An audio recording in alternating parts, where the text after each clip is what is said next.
Hey guys, welcome back with me again in this channel. On today's video, I'm going to show you how you can easily get an awesome title format for your vlogs in CapCut Mobile. So here I've already opened the CapCut apps and I'm going to just start by clicking on the text. Here after you of course edit your video, go to text and here click on the text template. Then just swipe through the category. You can choose between title or maybe vlog. So I'm going to just use the vlog category here.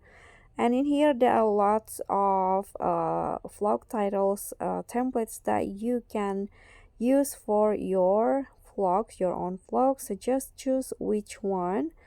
Let's see, I'm going to use this one. Click on the text template that you want to use, then just double click on the text to change it into your own title. Okay, for example like this, click on the check icon.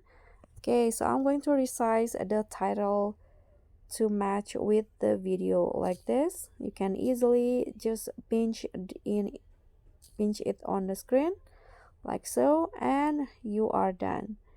So that's how you can add a title to your videos easily in CapCut Mobile. Thank you so much for watching. Don't forget to like, comment, and subscribe. Also click on the thanks. Bye.